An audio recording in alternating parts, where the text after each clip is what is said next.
ভাইয়ের হত্যার বিচারের জন্য আজকে রাজপথে এসে দাঁড়িয়েছি। বিগত বছরগুলোতে আমরা রাজপথে ছিলাম আমার ভাইয়ের ছবি ধরে, আমার ভাইয়ের হত্যার বিচারের জন্য। আজও আমরা এই রাজপথেই আছি। স্বৈরাচার দোষী স্বৈরাচার বিদায় হয়েছে, কিন্তু আজও আমি আমার ভাইয়ের হত্যার বিচার পাইনি। খুনিদের এখনো ধরা হয়নি, খুনিদের বিচার করা হয়নি। তাদের বিচার হোক এবং তাদের অতি দ্রুততার সাথে আইনের আওতায় আনা হোক। তার প্রেক্ষিতে আমাদের একটা দ্রুততম কমিশন গঠন করা হয়েছে। আমরা 11 বছর রাস্তায় দাঁড়িয়ে চিৎকার করেছি এই কমিশনকে গঠন করার জন্য। সেই কমিশন গঠিত হলো ঠিকই, কিন্তু সেই কমিশন আমাদের কোনো খবর দেয় না, আমাদের স্বামীদের কোনো সন্ধান দেয় না।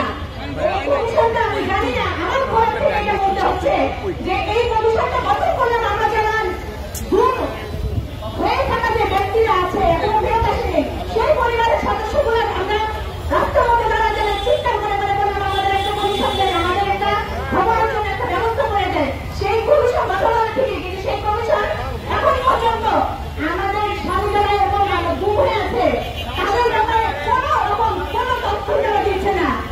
আমি চাই এই কমিশন তাদের যতদিন নিয়ন্ত্রণ আছে তারা যেন অন্তত এই ব্যাপারে একটা মীমাংসা করে যায়, এটা যেন একটা অমীমাংসিত হয়ে না থাকে। থেকে নিখোঁজ হওয়া হুমায়ুনের বাড়িদের এক মাস হল। আমার বাবাকে 2013 সালের 27শে নভেম্বর র্যাব 11 তারেক সাহেবের নেতৃত্বে ডিএপি শাহজাহান আলী এবং মেজর আরিফের নেতৃত্বে আমার বাবা এবং আমার দাদা দুজনকে একসাথে তুলে নিয়ে যাওয়া হয়।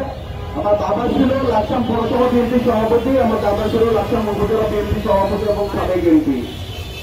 আজ পর্যন্ত আমার বাবা এবং দাদাকে যখন তুলে নিয়ে যাওয়া হয় তাদের সাথে একই সাথে অ্যারেস্ট করা হয় 11 জনকে, আরো 11 জনকে। সেই 11 জনকে সেই রাতেই র্যাব থানায় হ্যান্ড ওভার করে, কিন্তু আমার বাবা আর দাদাকে আলাদা গাড়িতে করে আলাদাভাবে কুমিল্লার দিকে নিয়ে যাওয়া হয়। এরপরে কুমিল্লা থেকে কোথায় নেওয়া হয় সেটা আর আমরা জানি না। আজ পর্যন্ত আমরা তাদের কোনো খোঁজ খবর পাইনি। আজকে 12 বছর হতে চললো, এখন পর্যন্ত কোন কাগজে যখন বাবার নাম লিখতে যাই, যখন জিজ্ঞেস করে বাবা জীবিত না মৃত, বুকটা আটকে ওঠে। কি লিখবো? আপনারা কি এটা উত্তরটা দিতে পারবেন? আপনারা কি আমাকে এই উত্তরটা দিতে পারবেন? আমার বাবার নামের আগে আমি কি লিখবো, মৃত না জীবিত? এই দেশ কি আমাকে এই উত্তরটা দিতে পারবে? আর যে বর্তমানে যে বিচার করছে যে আর্মি অফিসারদেরকে আলাদাভাবে নিচ্ছে, কেন তারা কি আইনের ঊর্ধ্বে? সাবেক মন্ত্রীদেরকে, সাবেক আমলাদেরকে দেখলাম প্রিজন ভ্যানে পিস মোড়া দিয়ে হ্যান্ডকাপ করে নিয়ে যাচ্ছে।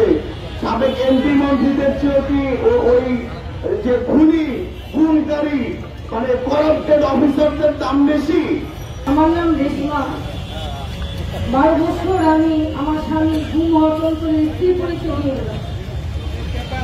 এই সরকার সরকারি সরকার যাওয়ার পর 1 বছর পর আমি সেই ছবি নিয়ে এই পরিচয় দিচ্ছি যে আমি গুম হওয়ার চলতে স্ত্রী। আমার এই পরিচয় দিতে ইচ্ছে করে। যারা এখন সরকার দলে আছেন, যারা উপদেষ্টা হিসেবে আছেন, তারা সবাই আমাদের এই গুম হওয়া পরিবারে যারা গুম আছে তাদের বিচারটা করে। তাই মনে হয় যারা আছেন তারা বিচারটাই করে। যদি বিচার করতে না পারেন তাহলে আমরা কোথায় যাবো? কার দরজায় লক করবো? কোথায় গিয়ে বলবো? এই ছোট ছোট শিশু, আমার 3 বছরের বাচ্চা এখন 15 বছর। এই বাচ্চা নিয়ে এই ছবি নিয়ে দাঁড়াইতে দাঁড়াইতে ক্লান্ত হয়ে গেছি আমরা নিজেরা পারি না।